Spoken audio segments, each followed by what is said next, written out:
और जितेंद्र कुमार जी, आपसे ये सवाल पूछना बहुत लाजमी है और बहुत जरूरी भी है। वो इसलिए जरूरी है कि अब क्या ऐसा हुआ है कि 2020 में बीजेपी का संकल्प पत्र अलग आया था, आपने भी कुछ 7 वादे किए हुए थे, आपका दूसरे ही दिन अलग संकल्प पत्र आया था।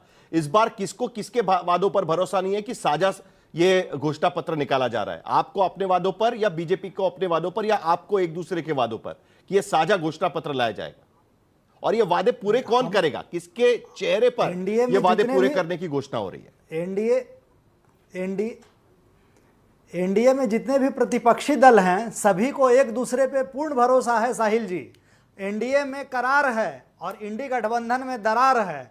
हम लोग संयुक्त रूप से घोषणा पत्र भी ला रहे हैं, उससे पहले संयुक्त रूप से एनडीए की बैठक भी कर रहे थे हर विधानसभा में, और ये अभी भी चल रहा है, 22 तारीख तक चलेगा।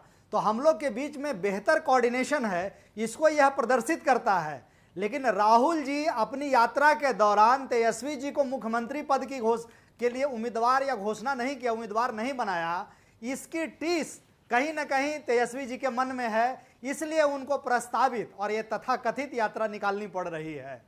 अच्छा, अब आ जाते हैं बिहार के विकास पे, जो प्रियंका भारती जी कह रही थी।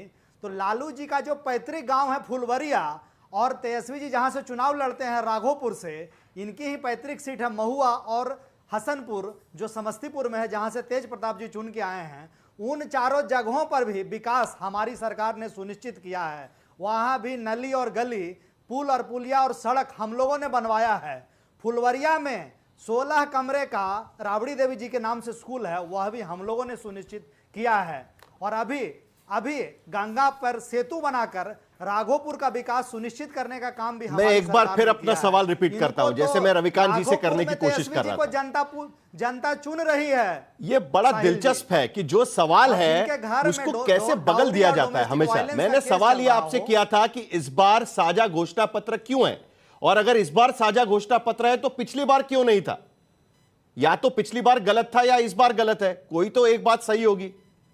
तो अगर इस बार साझा घोषणा पत्र है तो पिछली बार क्यों नहीं था? यह सवाल एलजेपी को लागू नहीं होता है, क्योंकि पिछली बार वो थे ही अलग, चुनावी अलग लड़ रहे थे। साहिल जी, ना तो पिछली बार हम लोग गलत थे, ना इस बार हम लोग गलत हैं। पिछली बार सभी दलों ने अलग अलग अपना अपना घोषणा पत्र जारी किया, और जो सरकार में आई, यानी हमारी सरकार, एनडीए की सरकार बनी, हम लोगों ने पिछले 5 साल मैं वही पूछ रहा हूं, घोषणा पत्र की घोषणाएं हैं, पिछली बार अलग अलग घोषणा पत्र क्यों जारी किया था और इस बार एक साथ क्यों कर रहे हैं? के साथ नहीं, अरे भाई, हम लोग चर्चा ये है कि नीतीश कुमार अगली बार मुख्यमंत्री बनेंगे नहीं बनेंगे इसका भरोसा नहीं है, इसीलिए एक साथ साझा घोषणा पत्र दिया जा रहा है। निश्चित तौर पर जो आपके बगल में प्रवक्ता बैठे हुए एलजेपी के, उनके दावे कुछ अलग हो सकते हैं इस पूरे मामले को लेकर, क्योंकि वो तो नरेंद्र मोदी को ही सिर्फ नेता मानते हैं, नीतीश कुमार को नेता नहीं मानते हैं। इसीलिए शायद इस बार साझा घोषणा पत्र दिया गया है, यह भी बात कही जा रही है जितेंद्र कुमार जी। नहीं, देखिए यह यथार्थ है साहिल जी की केंद्र में हमारे प्रधानमंत्री, यशस्वी प्रधानमंत्री मोदी जी हैं, और प्रदेश में हमारे मुख्यमंत्री माननीय नीतीश कुमार जी हैं, और दोनों ही नेता बहुत ही श्रद्धेय हैं, धीरेन्द्र कुमार, विकास पुरुष के नाम से जाने जाते हैं।